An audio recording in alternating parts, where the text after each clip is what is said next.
At Subway, start 2010 right with surprisingly low-fat choices. The Piled High Subway Club or Turkey Melt, fresh toasted under bubbly cheese. Both are part of a Subway Fresh Fit meal, a simple way to enjoy eating better. Subway, eat fresh. The BS Report is a free-flowing conversation that occasionally touches on mature subjects. First of all, this is the BS Report with Bill Simmons. It might be cool, I don't know. And if it's not, I don't care. The BS Report with Bill Simmons. Bill Simmons works for ESPN. He's also named the Sports Guy, and he writes a comical sports column. He must be a popular dude. The BS Report. It's got a real dirty sound, like a rusty steak knife cutting through a well-aged steak. Now. Here's Bill Simmons. All right, this is a little late. Should have done this a few days ago, but unfortunately I was away on a work trip. The Sundance, Dave Jacoby. Sundance. What do you think of that? Sundance, I think a lot about Sundance, but I think you summed it up very well with your winners and losers email that you sent. Yes. And I want to explore one aspect of Sundance a little bit further, which really I could visualize. Yeah. It was Sundance Mad. Oh yeah. Well, first of all, let me introduce you, the czar of reality TV on the Subway Fresh Take Hotline, Mr. Dave Jacoby. How are you? I'm great. How about yourself? I'm good. Yeah, Sundance Mad. So this is it's a level of mad that I've never really seen before. It's like white guy Eddie Murphy pretending to be a white guy mad in like some 1983 concert. It's a combination of entitlement, disgust.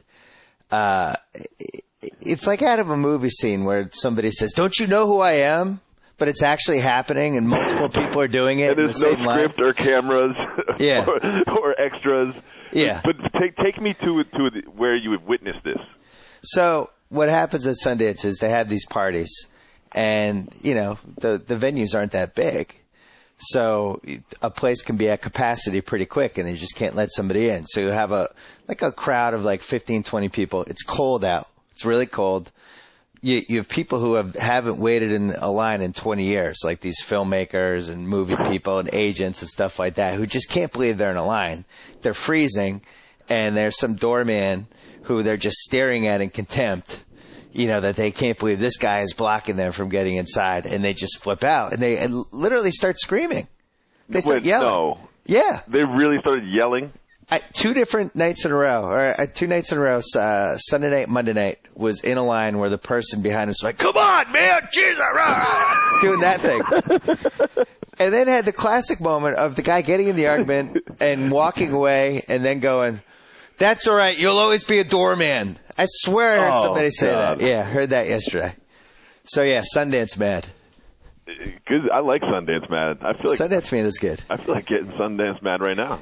You know what else is a good mad? But you kind of put yourself in a position because in order to witness Sundance Mad so many times, you had to be standing outside the party too. Yes. Right, but I was fine with it. So am I. Whatever. Yeah, like I'll go with my boyfriend. Like, I don't want to wait in line. It's like, come on, man, we'll stay out here for 15 minutes and then we'll be inside. Big deal. I did witness something fantastic. I was going to save it for a column, but screw it. So last night we're at waiting to get into some party. And by the way, all these parties are the same. It's not like they're these flashy parties. It's just people load into a room and there's an open bar. But so Adrian Grenier comes walking in.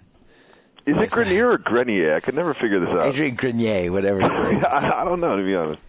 Comes waltzing in, goes through the line. He's got his 5 people with him. And everybody's waiting and everybody is Sundance mad. But Grenier, but he's cool. Well, Grenier they have to let in. He's a filmmaker. But they won't let his friends in. So he's haggling with the bouncer to get his friends in. And on the show, on Entourage, his friends they waltz in. Was his friend like one really short, business-minded guy? No, maybe an older brother? No. No, okay. It was like two guys and 2 girls, I think. Oh. And they wouldn't let the friends in, so he left. I thought it was a nice little dose of real life versus Hollywood, because on the show they waltz in. Yeah. Anyway. And also, on the plane on the way home, I saw Suit from Entourage. The guy. Suit? The guy who called everyone Suit, Billy Walsh. Oh, Billy Walsh. He is the one who generated Horowitz's nickname. Yes, and also probably if you think Entourage jumped the shark, probably the guy you point to. As soon as he That started whole getting a lot of project. lines, yeah. Medellin as a project might have turned the corner for them too. All right, get ready for the segue. Whew. As much as I enjoy Sundance, Mad, I really, really enjoyed Jersey Shore, Mad. Yeah. There is no better kind of Mad. We saw a couple fights. Really, I'm going to say the most successful reality TV show that MTV has had since probably the heyday of The Real World. Would you agree? I think in me and yours, obscured, weird circles that we run in, yes. But I think The Hills, numbers-wise, amongst 14-year-old girls, I think The Hills was probably more quote-unquote successful as far as bottom line and viewership is concerned. And what about from pop culture resonance? It was a home run. It was a home run. And it was just fun to watch the wave sort of build in the distance, because you and I were on it early. We saw the promo, we were like, Jersey Shore, this is going to happen. You know what? To get ready for this podcast, I listened to the Jersey Shore premiere podcast that we did on the plane. And we really were on it early. Yeah, it was 2 podcasts ago. You could just see it. You could just see the wave building in the future, and then the thing on the horizon, and the thing just turned into a tsunami. I compared the 2-hour season premiere to a Robert Altman movie, which I don't remember saying. That was great. It's so complex. Yeah, I think it stands. Sure. It was funny to listen to that podcast we did right after the first show in retrospect, not knowing, at the time where the show was going to go and whether it was going to be a flash in the pan. Yeah, and it's one thing I find really interesting is the way that my feelings toward the cast has evolved over the past couple months. And so, do you want to go one by one? No, I do want to go one by one. Oh, as a whole, you mean? But as a whole, I remember after that first podcast, I thought they were clowns. Yeah. I was kind of like they were animals at the zoo that I would laugh at. Aren't they funny? Aren't they crazy? But fast forward to the finale, and I'm emotionally invested in Ronnie and Sammy's relationship. I really want Vinny to be happy and to grow successful, and I wish nothing but good things on his family. And I'm really happy that he's in that position. I wish Pauly D, I want him to become a huge celebrity DJ. And Snooki, I just want her to find a man. Right. I found that they went from something that I gawked at and laughed at and poked fun of to human beings that I really sort of became emotionally attached to. The Situation could hear this podcast, think what you just said is really nice, somehow get your number, call you and say, I'm in New York this weekend, I'd love to crash your pad. You wouldn't even think twice. He's on the sofa. I might sleep on the sofa and buy him some new sheets. Seriously. The Situation stopped by Sports Nation, and the reviews were just glowing. Oh, yeah. Glowing reviews. Everyone's just talking about oh, God, he's so nice. He's so sweet. He's nothing like he comes off in the show. Yeah. He's a great guy. What was beyond just how funny it was and the drama, and as you said, this weird emotional attachment that developed to the characters. I actually have some new words that I use now in my everyday life. What do you mean, bro? On the show, like grenade. I end every sentence with bro. Oh, bro. I find myself doing it like cabbies. 47 today, bro. There's no one in the cab looking at myself did I just take that from Ronnie from Jersey Shore? I did last weekend I danced along the sidewalk and did the one shot, son! One shot! One shot! I did that at the Ronnie Punch. The grenade is a great one, too. Grenade is the second best one. The best one, and one that I really wish I had known about in college and had incorporated in my daily lingo, was the robbery. The robbery is good. The robbery is in progress. At that point, I knew I wanted to commit the robbery. I just loved everything about that. So did I. There's some other one. I stalked my whole life, bro. Why are you stalking my whole life? I just like my whole life being added to stalker. I feel like that's going to become part of the whole thing. It's David, you probably shouldn't have been outside Michelle Pfeiffer's house. You're being charged with stalking her whole life. The best, I think my single favorite freeze frame moment was when the Situation was about to commit the robbery. Vinny goes to the bathroom and they catch the Situation kind of looking with this mischievous look on his face, waiting to make sure he went in the bathroom before he attacked the girl that was it Vinny? Yeah, it was Vinny. Yeah. Before he just basically laid the work down on this girl, and he just had this look in his eye that I've never seen before. Well, I just did the one part that could have made that better is if it happened in Club Karma, because he stole the boss's girl, and then he later had his girl stolen from him. I thought the whole circle of irony would have ironed itself out nicely if it happened in Club Karma. Another thing that's usually when a show hits like this, there's some sort of backlash. I haven't felt any backlash. Each week in my football preview, I had some sort of stupid Jersey Shore award. Never got any emails from people saying, all right, you're getting into the ground. Enough of this. I don't think there's a way to beat this into the ground. I think it just keeps going and going. There's, like some of my friends will be like, oh, yeah, like I saw that Jersey Shore show. It's just so dumb. Like, it's so stupid. How dare they? No, but then they'll proceed to, like, drop references about how stupid it is from, like, the first segment, the second segment, the third segment, the fourth segment, and the fifth. Right.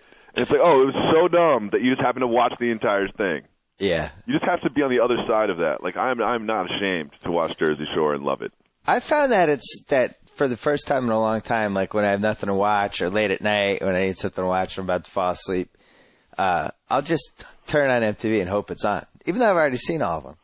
I'm fine jumping into any episode. I don't care. I thought that was a strange phenomenon about this, because usually with television shows, it's like, oh yeah, saw it. You can't even be in the same room if you've seen it before. Yeah. And then the Jersey Shore plays more like music. Yeah. Like you're really excited for the first 5 or 6 times you experience it, and then it starts to, have depreciating value. I got in this bad habit the last few Thursdays because I've been having a little writer's block lately, and I've been writing a lot of my football column on Thursdays and staying up and tinkering with it. And the Jersey Shore it comes on at, I think, like about 9 o'clock Thursday night, because they show the one from the week before. And then they show the new one, and then they show the new one again, and they showed it, like they just show it 4 straight times. So I was, for the last 3 weeks, I was watching the new one and then watching it again and again as I was working on my column. I mean, it was like background, like I put on like Boz Scaggs background, like some nice 70s folk music or something. It's like Mozart. It's really, I don't know, it's calming. What's writer's block like? I'm not a writer. You know what the problem is? It's when you don't write every day, and writing is like golf. Oh, you gotta get your swing back? Day. Yeah. So what I have to really do is get back in the habit of writing, 4 or 5 hours a day of stuff, and it's hard. It's like exercise. It's well, like, I gotta go back to the gym. Jersey Shore's off the air now, so maybe that'll help you out. Yeah, but now, so what happens? They clearly they have to get these people back together. No. Oh, see? In a new venue. Disagree. What? Disagree. I don't know how much I may or may not have been researching the Jersey Shore online. I may or may not be, Are you going to talk about the Page 6 reports? Yes, I am going to talk about that. I may or may not have researched as well. So the cast of Jersey Shore is now in negotiations with MTV because they want to get paid more per episode, and they've decided that they've united sort of like a union of self-described Guidos and Guidettes to rise against the power that is Viacom and MTV, and they're asking for something like $10,000 an episode, which by the way seems cheap. I don't know. I mean, here's the thing: as a television producer, I would look them right in the face and say, do you think we can't find 8 more people like you that want to be on this show after its success? I don't know. Do you think there isn't another situation out there? Because there is. It's called the predicament. How dare you for the second time in 10 minutes?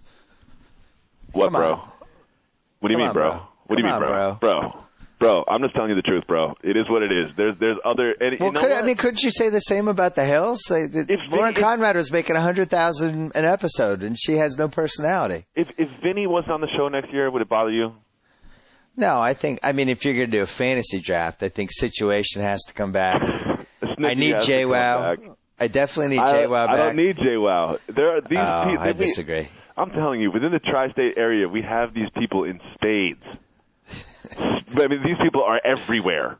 I got a great JWoww email that I'm going to read you. Oh, I'd love to hear it. It was from Ryan in Riverhead, New York. JWoww is the Darryl Strawberry of reality television. If we were to make an SAT analogy, Here, we could say that having a boyfriend is to JWoww as cocaine was to Darryl Strawberry. Ooh. Darryl had a good career, provided some excitement with his combination of raw power and speed. Much like JWoww, short temper, fake breasts, and trashy outfits provided us with great entertainment. Unfortunately, Darryl's cocaine use robbed us New Yorkers of his true talent. The same way having a boyfriend robbed us of witnessing JWoww's true talent, hooking up with random juice heads at every possibility. We could thank that poor sucker, Tommy the boyfriend, for robbing JWoww and the American public of her reality TV Hall of Fame potential. That's a great point. That is a good point. Single JWoww, I think, goes to levels that we're not even prepared for. Here's another thing. I mentioned this to a friend of mine. As a television producer, no people with a boyfriend or girlfriend at home. It's not allowed. Don't they try to have a couple so they can have the just whole so they breakup? can have the drama breakup thing, but it's not even worth it. Well, in the real world, though, it's the tradition of the girl hooks up with one of the male roommates, yeah. and the guy comes and they play pool and it's awkward. Yeah, that's a staple of every room. And I enjoy that, to be honest. Yeah, I do too. But JWoww was, when she said that when she was single and she was ready to tear it up. I mean, I've seen her dance when she had a boyfriend. Yeah. I couldn't imagine what would happen next. Well, that's why she needs to come back. Yeah. I mean, look, there's other JWowws out there. There's KWows. There's TWows. I think I'd be fine with Sammy. I'd like to have Ronnie back, but I think I'd be fine getting rid of Sammy and just replacing her with another brunette who's cute. Yeah. It was, Although I did like her penchant for escalating any trouble where that would cause somebody else to get in a fight. I mean, she had a knack for that. Yeah. I mean, let's talk about this Ronnie thing. Yeah, well, all right. Let's start breaking down the characters. Ronnie first. I just got to say this. Who is out at a bar and sees Ronnie and says, "That's the guy I'm going to pick a fight with"? I mean, he looks like a saber-toothed tiger protecting his cubs. It's like, I want nothing to do with that man. Seriously, he could step on my feet, look me in the face, then step on my feet again, and I would look him in the face and say, "Oh, excuse me. Sorry. Yeah. Sorry, my feet were in the way." Yeah, you over-apologized to Ronnie. Yeah. And these guys, and then, I mean, Ronnie actually, like, for what it's worth, he tries to avoid confrontation as hard as he possibly can. Like, when that schlub is, like, following him down the boardwalk, Ronnie's like, "All right, bro, all right. I'm not from Staten Island, bro." And he's doing everything he can not to beat the guy up. I would compare him to Liam Neeson in Taken. He just wants to go through his day without causing trouble, but if you unleash the beast, it's going to be unleashed. Yes. Pretty good movie, by the way. Very good one. Yeah, I like that movie. Me too. But who's fighting with Ronnie like this? And what are you fighting with Ronnie about? The fact that he's not from Seaside? Well, you just laid out the reason why this show cannot happen with the same cast again. Because if there's a season 2, don't you think everybody goes after all of these guys? Yeah, I mean if you think about it, if you consider the future of this show, there's a lot of hurdles they have to get over. I don't think they can do it in Jersey Shore. I think I might have been with Joe House on a podcast a couple weeks ago. I was saying that I do think they need to move them to another locale for season 2. Well, no, I mean that's a fact. I think that the mayor of Seaside, I believe, has gone on record being like, "This isn't happening again." Oh, really? Yeah. There's a mayor of Seaside? I don't know. I'm kind of making stuff up, but whatever. Joby's not going to fact check this. He's also the boardwalk janitor. Yeah. But they're talking about like Belmar or these other places around there. And well, why not Manhattan Beach, or why not Hollywood Hills, or why not South Beach? Yeah, like I think that. I think you have to take the sort of trashy beach culture. I mean, trashy is it's a subjective opinion. Yeah. Apologize to all the residents of Seaside. And just take it out of the Northeast. I think it's like Lake Havasu or something. I personally don't think that the show can happen again. I don't think. Yeah. Because now there's been so much attention. There's no way you could do it even with a different cast in any of the Jersey Shore towns. Because I think then, last summer I think they had the sort of luxury, quote unquote luxury, of people walking by saying, "Oh, it's a camera crew. That's weird." Yeah. And then it's kind of walking by. And I think this year they would walk by and say, "Oh, camera crew. That's Jersey Shore. Let me go over there and try to, I want to get on. I'm going to punch him. I'm going to punch that. I'm going to get beaten up by Ronnie." Yeah. And the guy that got beat up by Ronnie, one of the couple, he signed a release. Like, they showed his face. Yeah, that's true. Like, at some point in the bar, and his girl didn't sign a release. At some point in the bar, a producer walked over and was like, "Oh, hey man, like you're gonna be featured on this show. We're gonna make you a star. Why don't you just sign this piece of paper?" The guy who didn't sign the release was One Shot Son. One Shot Son did not sign the release. One Shot Son did not sign the release. One Shot Son somehow ended up in like the downward dog when he was like passed out. I like that was another term I learned. The situation said, "He's sleeping, bro. He's sleeping, bro. That's what happens. That's what happens on the shore. You come out and you talk trash. Guess what? You end up on the floor sleeping, bro." I like that. That was great. The situation, did he hook up this entire show? Well, is that confirmed hookup? We're treading on troubled waters here. I believe that he had women, and I believe he made contact with these women via his lips. But there was a like in the real world, like they're having sex every week. In this show, I don't think there's any like confirmed sex outside of Sammy and Ronnie. I thought Pauly D, the DJ, would be doing some business. That's why if there's ever been a show that was crying for the Joe Mead, you're gonna have to bleep this but this is what MTV calls it, the they haven't shown or whatever it's called. Yeah. Yeah. There has to be a healthy amount of things that they didn't show in this show. The situation certainly went. He listened to Method Man when Method Man said, "If you can't get yourself a 10, the least you can do is get 5 2s." and the situation definitely went with the quantity over quality. And was proud of it. Yeah, he's like, "Look, 5 2s is a 10." You know. How old do we think he is after watching that whole show? Could he be 32, 33? Anywhere between 14 and 54. Yeah. Now, in the reunion show, we learned that Vinny not only lived at home, but was proud of it and planned on living home until he got married, which I thought was interesting. Yeah. Vinny's family coming over was another nice scene. Oh, yeah. It's like, "Oh, hey, Mom, I'm on a reality show down here in Seaside. Why don't you bring you and, I don't know, 30 or 40 of our extended family over just to visit the house, have a meal in our living room?" Watching that reunion show when Angelina was on, it felt like it happened like 7 years ago. Don't you feel like Angelina, they should have had her on for the first segment and then gave her a trash bag and said, "Can you walk off the set holding this?" I think that would have been appropriate. They're like, "Well, Angelina, we had 8 episodes. We have 8 segments in the show. You're only going to be here for the first one." I got multiple emails about this, and this is something that I said to my wife as well. There was no worse career move than her leaving that show. Oh yeah, an episode and a half in or whatever it was. I mean, yeah, like right now she's working in some nail salon as like the hostess in Staten Island, and she's didn't stay quite long enough to derive all the fruits from being on the show.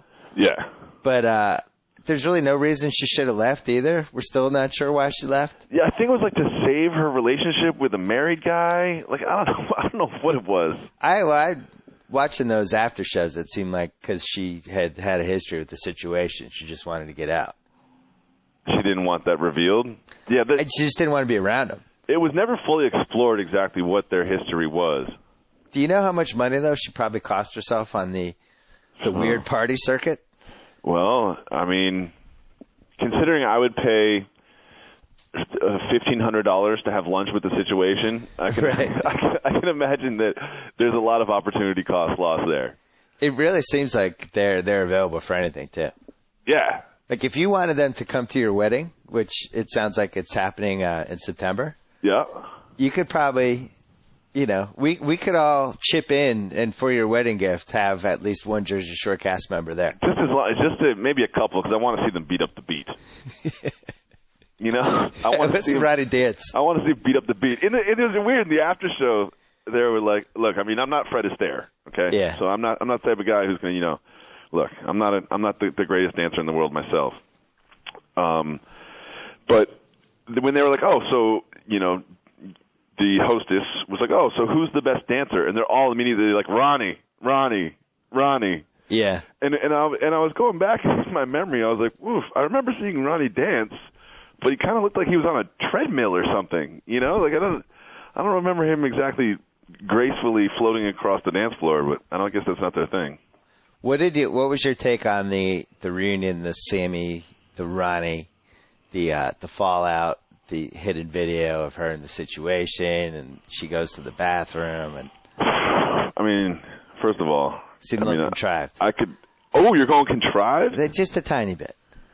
Because it seemed like she knew the clip was coming. Yes, because it seemed she like was already upset about it. Fair. There's one thing I watched. While I was watching, I said to myself, she's seen the clip. Because, even as Yelisa, I believe her name is, starts to sort of transition into, we've got some video that you guys haven't seen. Right then, Sammy's face just changes. Yeah. And the hostess is like, are you okay? You look like you're about to cry. And her quote was something like, nope, just hanging out. It's like, no, you're not, Sammy, because in 5 seconds from now, you're going to be crying in the bathroom. What did Ronnie say? He said, I cut girls like barbers. Yeah. It's easy for me, no problem. Cut girls like barbers. Yeah, I'm going out late tonight. I'm going out late tonight. All right, guy. You know what else is weird is there's this weird lack of code of honor with the guys. Like if you had, let's say I met your fiance, but you had only known her for a couple weeks, and you went to the bathroom and I started hitting on her, you would get mad at according to the Jersey Shore code of etiquette, you would get mad at your new girlfriend. Yes. Not me, because you don't blame me, because that's what we do in the Jersey Shore. I mean, that's another thing is if I'm Ronnie, some stranger getting mad at me because I'm not from Seaside doesn't really anger me. But watching one of my roommates sit on my girlfriend's bed and to say things to her, like, I don't know the exact quote, but something like, you really got to consider who you're with, bro. Like, I mean, you really should think about this. Some things ain't meant to be, bro. And if I saw that, I mean, and he's in the same room, that's a problem. Major problem. It's a violation. Well, I think the robbery was a violation. Yeah, the robbery was a huge violation. And it just, they were totally okay with it. I mean, there was some back and forth, but nothing, it wasn't a deal breaker for these guys. No. And that's sort of one part of the difficulty I have with my feelings toward the situation. Yeah. Is because I've got firsthand information that he's the nicest, sweetest guy in the world. And then you watch some of his behavior on the show, and they just seem to be strongly at odds with each other, those two views on him. You don't think he could just pretend he's a nice guy? That's crazy. You're trying to tell me that the situation can just pretend to be nice for 3 hours to television producers that are putting him on TV? His nickname is The Situation. That means he can adapt to the situations. I don't know. I also enjoyed in the season finale, which actually was a little bit lackluster for the most part. They had nothing. They really didn't have a lot to work with, but they did go to the beach finally. Yeah. It's nice to see the beach. For anyone that's not familiar with Seaside, New Jersey, it is actually on the beach. Yeah. There is a beach there. It's not just a boardwalk through a field. Well, it's the problem is they do GTL, and GTL doesn't leave a lot of time for the beach. No, it doesn't. Gym tanning laundry, especially when you're in the gym for 3 or 4 hours. Joe Mead. Yes. Mead? Do you practice GTL now or no? None of them. None of them? You're 0 for 3 on the GTL. That's not good. Joe, you look pretty tan last time I saw you. No, I know. I'm going to do a couple Jersey Shore mailbag questions for you. All right, I'm in. Czar, since the Czar is here on the BS Report. I'm in. From Matt Rhines in Nashua. Is it just me, or are you incapable of hearing the word situation without laughing hysterically? My mom could tell me, your sister's pregnant, unmarried, and heartbroken. We definitely have a situation. And I'd start laughing hysterically. What do you think? Has he altered the word situation, like from now on? Forever. Forever. Heretofore? I think if you think there's not a conference room right now in Atlanta on the top floor looking over at the city, and someone seriously sits there and is like, Mr. Turner, I think we have to change the name of one of our premiere shows. It cannot be called the Situation Room anymore. Because the large portion of America, when they hear Situation Room, they imagine a duck phone and a guy with abs doing sit-ups in the middle of it. And we can't be talking about serious stuff if those are the thoughts in all of our viewers' heads. Why wouldn't VH1 and MTV, are they owned by the same company? Yeah. Yeah. Why wouldn't, like, the WB, what's the channel that shows High School Reunion? WB? Oh, I don't know. I've never watched that one. Oh, that's not acceptable. You don't watch Bad Girls Club. Touche. No, that's true. Why wouldn't one of the other networks just offer The Situation a show? Yeah. At the very least, the first episode gets a huge rating. I can think of the title already. Would it be called The Situation or The Situation? Would it be called Would they do a spin on it? No. Like Situation Room. Situation Nation? Nah, they just call it The Situation. Yeah. It's no problem. The Situation is he's a star, you know? And when you watch that first show, you're like, all right, here he is.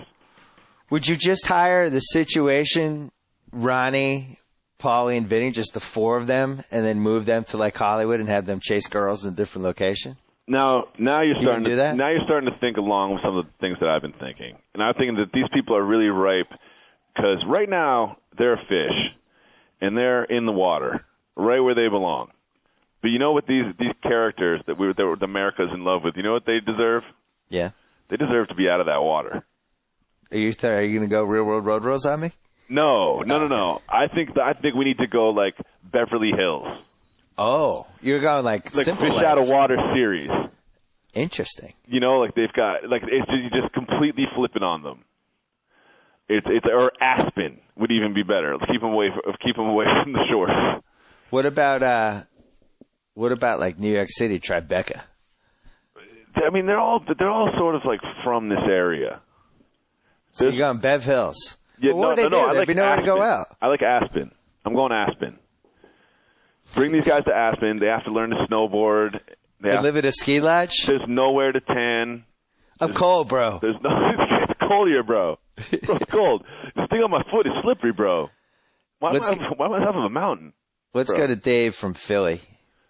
Is there any way that MTV doesn't throw the Jersey Shore cast into the next challenge? How great would it be to watch Snickers throwing herself at every guy and tell me you wouldn't want to see Ronnie in the situation and the challenges? Make it happen, Simmons. I'm terrified that won't come to fruition. Well, what if they did some sort of fresh meat thing where there was the Jersey Shore cast, like some sort of miniseries? It's going to be, I think challenge. There's a conflict of interest with the two different production companies. That's what I'm afraid of. It seems like a no-brainer. So it'd be like the equivalent of the WWF and the NWA in the 80s trying to do a pay-per-view together. Yeah. Yeah. It's so, it'd be so great. Even if it was just a one-off, just an hour special. Jersey Shore versus, the best of the challenge. Yeah, couldn't they do like a 3-episode something? Yeah. I mean, it would just give me a weekend. All it would take is 2 nights in a hotel for these guys. I'll shoot it myself. Mitch from Heartland, Wisconsin. Where's he from? Heartland, Wisconsin? Yeah. He said, after Ronnie got into the fight with the bald-headed kid in the boardwalk, he walked back to the house and opened the freezer. He then grabbed a bag of ice and applied it to the shiner on his left eye. The problem here is that the ice was already in a bag in the freezer, so this means these guys are planning on getting in fights and having bags of ice ready when they get home. MTV, you've done it again.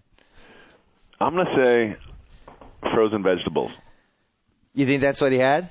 Yeah. I mean, isn't that what people do when they get punched in the face? They go home and grab frozen vegetables. I don't know if it's true or not, but I like the thought of these guys having bags of ice in the freezer just in case. ready to go. And after what we saw over 10 episodes, I wouldn't put it past any of them. We haven't really explored that, like what's going through that guy's mind, the guy who started the fight. Yeah, I thought he was on something. Something isn't right with him. And his girlfriend's like trying to physically escalate a confrontation with Ronnie. Yeah. I mean, Ronnie the rhinoceros on the Ron juice? The only problem is Ronnie's short. He might be a lot shorter than we realize. He might be like about 5'5", which make the guy think he could take him. But still. And then, do you see the punch he threw? Yeah. It looked like he was trying to like roll dice against the bathroom wall or something. Like it wasn't good. He was closer to hitting the back of his girlfriend's knee than he was Ronnie. My favorite part was when it got broken up, they just immediately went their separate ways like 2 hockey fighters. It's like same kind of code of honor you see in the NHL. Yeah. So let's just skate over to your corner. This is from Greg in North Barrow, Massachusetts. He was watching the Snooki Beatdown Part 1, and he thought this was the most underrated quote of the year from Ronnie. He better hope I don't get his AIM, bro. Say that, bro? Here now in 2010, I thought Americans had turned to more convenient forms of communication, i.e. the book, Gmail, chat, etc. Proof that Jersey Shore hasn't changed in 20 years. He better... Wait, say that quote again. He better hope I don't get his AIM, bro. He better hope I don't get his AIM, bro. Because I will send him a really mean-looking emoticon, and he doesn't want that. I'll send him one of those smiley faces with a frowny face and devil's horns. I'm serious, bro. Same reader also asked me if I had a Jersey Shore name, what would it be? You don't need one because you're the czar. Yeah. And I guess maybe I don't need one either because I'd just be the sports guy, right? I don't know if the czar and the sports guy might be too highbrow for the Jersey Shore nickname. You know, I think there has to be some Z's involved and some. I don't know. I mean, everyone's sending me the link for the nickname generator. You think because I'm a writer, maybe I'd be Brain? Ooh. Brain. That Brain came in. With two N's or something, though. Let's put two N's at the Brain end of with two N's? Yeah, brain with two N's. I like it. One thing I wanted to talk about. Yeah. This was 5 minutes of television that I was just baffled by. I mean, you'd think that in episode 7 of the Jersey Shore that you wouldn't be floored and shocked. You wouldn't be confounded? Yeah. I mean, you'd think that you sort of, you understand it, you get the characters, you understand how it's going to work. There's a pattern. All right, I get it. JWoww is working at the Shore store. She's peddling her New Jersey themed T-shirts, and I believe it was Labor Day weekend, and she happened to see some. I believe the quote was "gorilla juice heads." Yes. And there was just so many gorilla juice heads that she couldn't control herself anymore. Yeah, she almost went into heat like an animal. Yeah, it was weird. She decides to go home and get Snooki, and she's like, "Snooks, guess what? There are gorilla juice heads out there, tons of them." And they're all on steroids, and they're all huge. We got to go find these guys. Right. And then, alas, the gorilla juice heads had moved on. It was a little bit like if somebody was on a fishing trip, and they went out just to look at the ocean, thinking about the trip later, and then they saw just marlin jumping out of the water. Oh, we got to get the boat. We got to get the boat. They're out there. That was her mentality. It's just the whole term juice head is something that I'm surprised they're so comfortable at labeling people. It's funny that we're so reviled by PEDs in our sports, but yet in the Jersey Shore, it brings us delight and it's encouraged. Oh, very much encouraged. Yeah. I mean, if you ask Snooki or JWoww, said, what type of guy would you ultimately want to settle down My with? ideal man would be Italian, dark, muscles, juice head, Guido. Whoa, what was that? Just a little soundboard action for you guys. Whatever. Move on. Tim D in Ocean City says, isn't it time you break out an all Jersey Shore mailbag? Which is kind of what we're doing here on the podcast. Yeah. He thinks we could settle issues like, is the situation the best reality TV star ever? Oof. I mean, that is, now we're talking about, I almost feel like maybe I do another book, the book of reality TV, and have the pyramid. Literally, I sort of looked over at the shelf when you said that. I'm not kidding. And I saw your book, and I said to myself, it's like comparing basketball players era to era. Yeah. Will Chamberlain would be Puck. It's kind of like the first guy to really come in and change the game. Yeah. And the situation would be more of a Dwayne Wade sort of, type, not even on Kobe's level.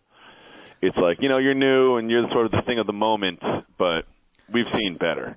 So we're like a Jack Osborne, season 1 of the Osbournes was kind of like a... He's on the ground floor. Well, he's like a Penny Hardaway type. He had a very strong start. Yeah. Immediately, and then all of a sudden knee surgery, and now nobody ever talks about him. Longevity is important. Well, that it's a good segue because I do worry with this Jersey Shore. Like, if you remember, after season 1 of the Osbournes, we were all head over heels for that too.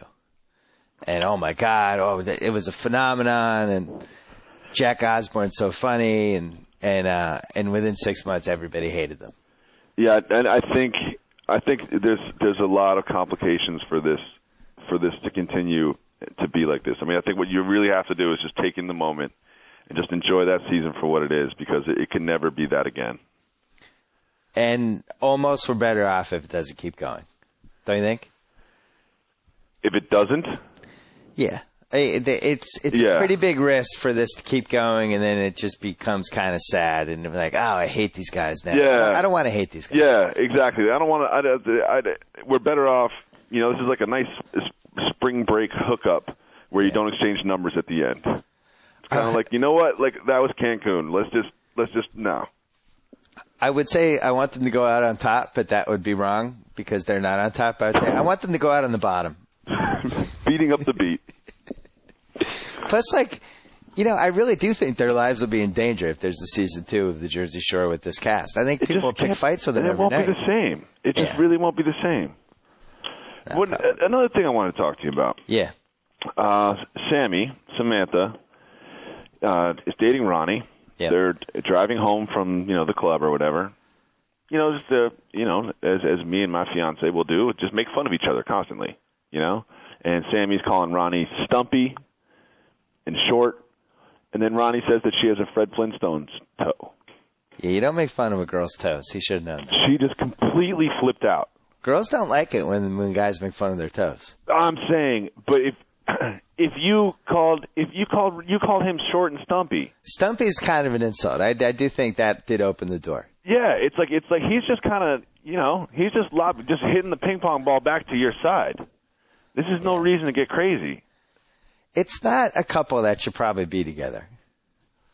There's a hint of violence in the air at all times with them that made me uncomfortable. I was so divided when it came to the push. Yeah, you can't do that. You can't. You just can't. Do that. You can't do it. You can't do it. You cannot do it. But who knows what the rules are in the Jersey Shore? I mean, we subsequently saw a fight that had two girls pulling the guys off. I've never seen that before ever. Yeah, and they have the two girls had no ill will towards each other whatsoever. Yeah, because it was like so NHL-like. I was kind of hoping it would spin off, and then they would go and pull the jerseys over their head and do that whole thing. They would drop purses. Tim from Jersey City also wants to know who would win a fight between CT and Ronnie. That's a pretty good question. Oh, I'm going CT. Yeah, he's probably got 6-7 inches. Yeah, I think by all accounts, Ronnie's probably like 4'3", 4'4". Right. And CT's a big angry guy. Yeah. Who do you think's been in more fights? I'm gonna go Ronnie. Yeah. The Jersey Shore, it's just like that. I have a feeling. Here's another thing that I'm curious about is I feel like there'll be a huge rise in tourism at Seaside Heights this summer. Ooh, almost like the San Diego Zoo, but on the East Coast. Yeah, there'll be like this whole hipster gawker, not the website, actual gawking class of people that will sort of flock down there to see these animals in their natural habitat. And I like it. There'll be some collateral damage. Believe you me. What are you looking at? Yeah. Nice beard, bro. Why don't you get shampoo, bro? I got something for your camera. Yeah. Yeah, I think you're right. I mean, there's going to be a bunch of sort of pseudo-intellectual, thick-rimmed glasses, beard-having, corduroy blazer-wearing guys. They're going to go down there and be like, ha-ha, won't this be great if we just go down there and sort of laugh at the Guidos. And I think they'll literally get eaten for breakfast. And when I say eaten for breakfast, I don't mean that as a metaphor. Chris in Petersburg wants to know if there's a pop culture, sports, or political equivalent to Angelina leaving the Jersey Shore an episode and a half in before it became a phenomenon. Yeah, and McCain picking his running mate. Oh, you're going that way. I'm saying somebody who got off the bandwagon right before it became a giant bandwagon. Oh. Tony Dungy leaving the Bucks? Oh, I don't know. That's a tough one. That's complicated. Sports, political? Come on. Yeah, that made my brain work. Yeah, jeez. I'm talking about Ronnie over here. Matt from Jackson, Mississippi wants to know who'd be the odds-on favorite for the first Jersey Shore cast member to be in a sex tape? Oh, well, first of all, I'm pretty sure every single one of them except for Vinny has already been in a sex tape, but it hasn't been released yet. Okay. I mean, there's no question about that. All right. That's going to be the situation. Let's not forget the situation may or may not have been a male dancer before he was on the show. Oh, so you're saying a sex tape that's already been filmed that will come out with him? Yes, yeah. Somewhere Joe Francis has already fielded a couple phone calls on this very topic. All right. You don't think something with Jay Wow and Greg Oden, something like that?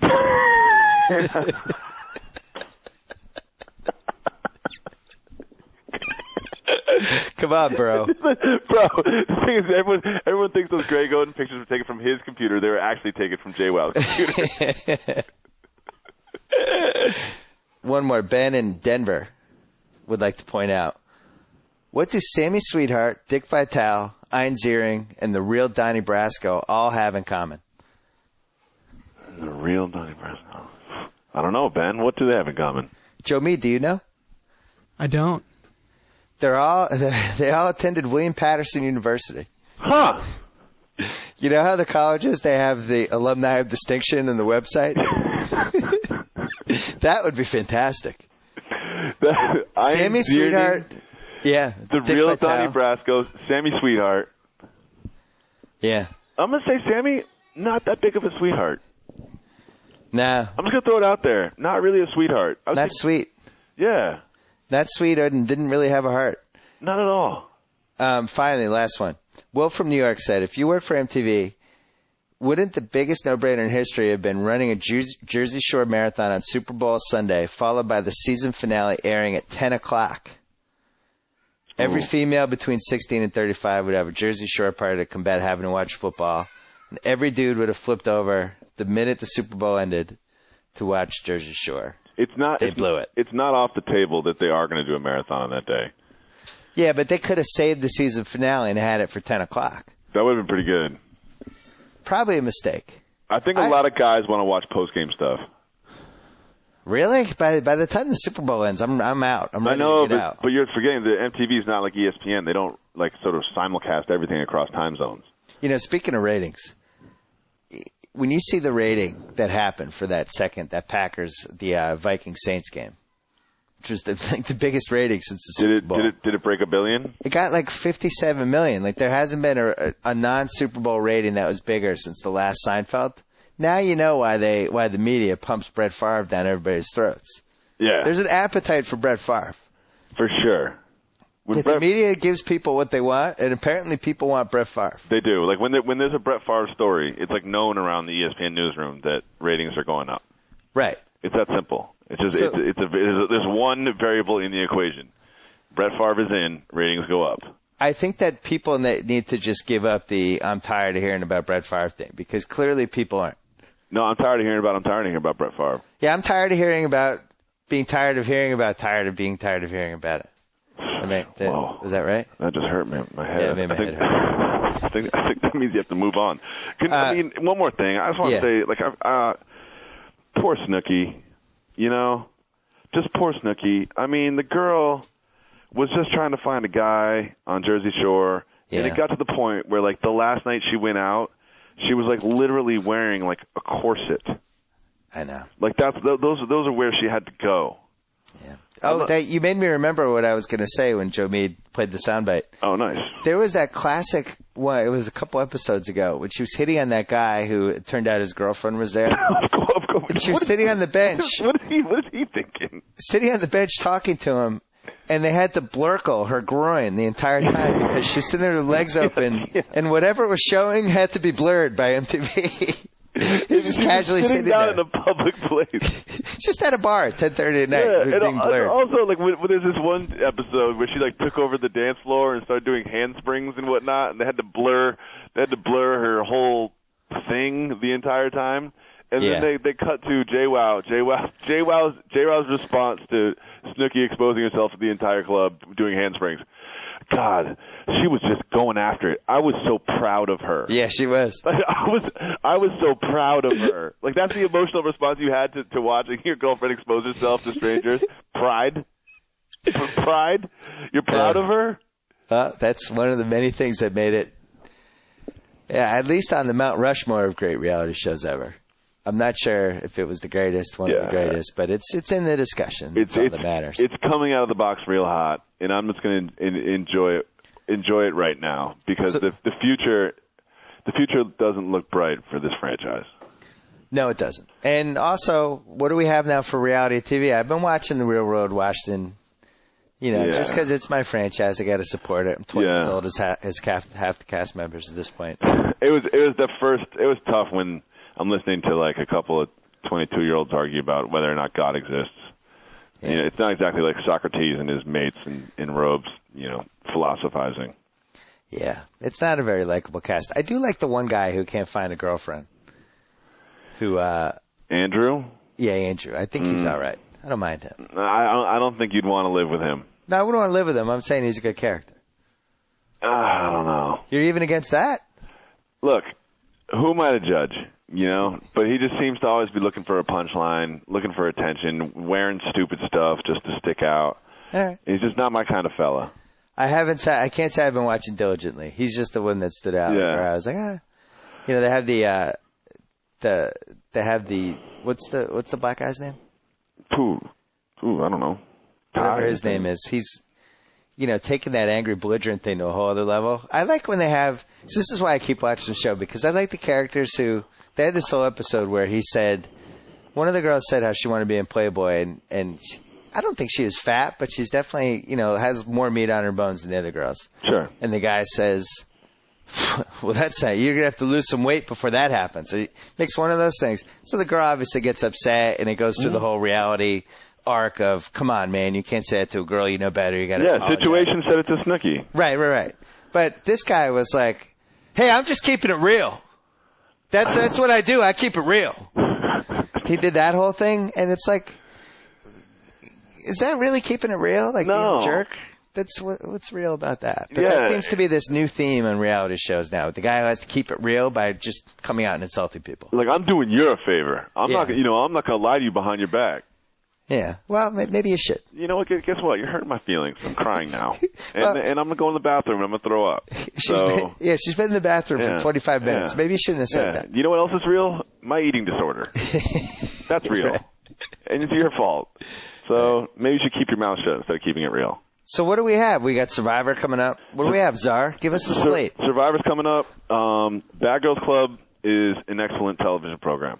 All right. I read on the interweb yesterday that in the reunion show, there's a fight where one of the cast members ends up with blood all over themselves. A fight? Oh, yeah. This is all women, by the way. There's a fight in the reunion show where one cast member ends up bloody and multiple earrings get ripped out of earlobes. Oh, no. Is that something you're interested in, Mr. Simmons? A little bit, yeah. A little bit. Might be interested in that. And the catchphrase this year is "I run LA."